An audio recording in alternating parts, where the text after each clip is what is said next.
Hello everyone and welcome back to another Essential Albums video. This is week 13. Today we are looking at A Bigger Piece of Sky by Robert Earl Keen, and this is the first country music album we've had on this series. I don't know if there'll be any other country albums. Country is really kind of hit or miss for me.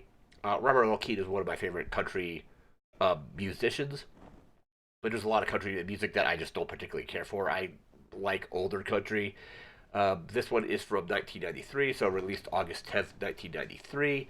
I guess it's more modern, but it feels like the songwriting and what have you in this album, or a lot of his music, just feels like it's a much older, like kind of like sensibility, which I like. I like country music that kind of tells a story. It isn't just your traditional kind of like the country music that they constantly make jokes about if you play it backwards, like your car is fixed, your truck gets fixed, and your dog comes back and stuff like that. But notable tracks off this album are Corpus Christi Bay, Paint the Town Beige, Whatever Kindness Fails, and Amarillo Highway.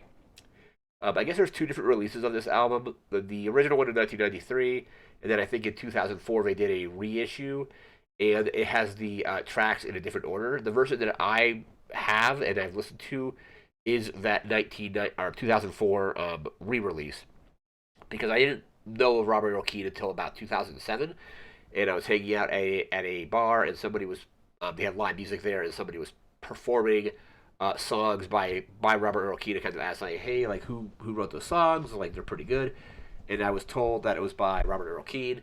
And then about a year later, I went to my first Robert Earl Keen concert with people from that bar slash restaurant. That was in 2008. I think I saw him again in 2010 at the same place, and then I saw him two more times at different venues. So I've seen him a total of four times. I think it was 2008, 2010, 2020, and then 2000. I thought it was 2021 or 2022. I don't recall. I don't think it was 2021. But anyway, so I've seen him four times at different places. Met him once at the very first show. I think I have like an autograph sign book or a songbook by him. But let me bring the track listing up here. There's again two different track listing for this album. The I think I kind of prefer the original. If I were to listen to them in that order, I think I would go with the original and not the re-release. But track one is So I Can Take My Rest. Track two is Whatever Kindness Fails, and this is off the original 1993 release. Track three is Amarillo Highway, which is a Terry Allen song originally. Night Right for Love is track number four. Jesse with the Long Hair Hanging Down is track number five. Track six is Blow You Away. Track seven is Here in Arkansas. Track eight is Daddy Had a Buick. Track 9 is Corpus Christi Bay. Track 10 is Crazy Cowboy Dream. And track 11 is Paint the Town Beige. In the re-released version, Amarillo Highway is track number 1, with Corpus Christi Bay coming in at track number 2. Track 3 is Whenever Kindness Fails. Blow You Away is at track 4. Jesse with the Long Hair Hanging Down is track 5. Night Right for Love is track 6. Track 7 is Paint the Town Beige. 8 is Daddy Had a Buick. 9 is Crazy Cowboy Dream. 10 is Here in Arkansas. 11 is So I Can Take My Rest. And track 12 is the Blow You Away reprise, which I think was added in because there was like the original version had 11 tracks. This other one has 12 tracks, but the reprise is only like a minute and 14 seconds long. Favorite album songs off this album is Amarillo Highway is just like a really, I just like the way that one sounds. Again, it's not really originally by him, it's a cover. Corpus Christi Bay just tells a story of two brothers that work in, I think they work in the oil rigs. And the lyric is, I work the rigs from 3 to midnight in the Corpus Christi Bay. Talks about how they would get off work, go drinking, and then his brother's wife leaves them, and then eventually his brother stops drinking, and it's actually tells a story. I just like when music, especially country music, tells like the narrative doesn't have to be complicated, but it's like a pretty simple story, but it does tell a story. Paint the Town Beige is just kind of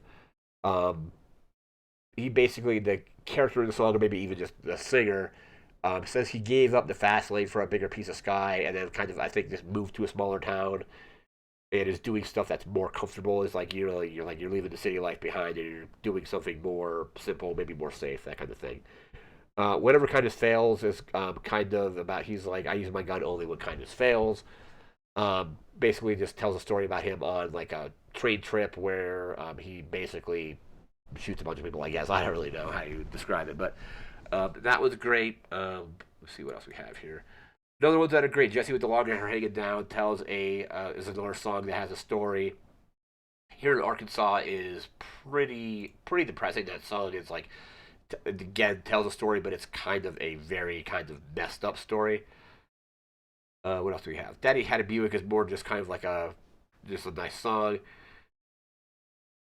And then we see Jesse with the long hair. Night Right for Love is not doesn't really tell a story, but it's pretty good. This I was really debating between this album and Gringo Honeymoon for my album from Robert Earl Keen, and this is probably my favorite one out of those two. But I think this is like my number one, and Gringo Honeymoon is easily number two. And that came out a year after this one did, so 1994. But Robert Earl Keen, if you haven't checked him out, he's I definitely like his country music because it's not your it's modern in the fact that his last album came out in 2015. Um, and he had his career basically spanned like from like the early '80s until like the mid like 2015 was his last album, but I think he just did his final tour. So I didn't see him on his most recent tour. I saw him on the tour before that, but I think he's retiring from at least from touring now. Maybe even just retiring in general. I'm not really sure, but definitely check out some of his music because it does feel like it's country music that was written, even though it's more modern. It feels like it was like written in like the '70s or something like that, kind of like around the time period of like like Merle Haggard and Waylon Jennings, like Willie Nelson, that kind of country music I like. Some Johnny Cash stuff as well. But yeah, definitely check this one out. Again, this has been A Bigger Piece of Sky by Robert Earl Keen. I believe this is his third album. This is the again I have the 2004 release, but there is a 1993 release as well. The newer version does have one extra track, but and also the track ordering is a little bit different on each album. But that's going to do it for this album. We'll be back again next week with another album. Thanks again for watching. Remember to like, comment, share, and subscribe. We'll see you next time. Take care. Have a good one.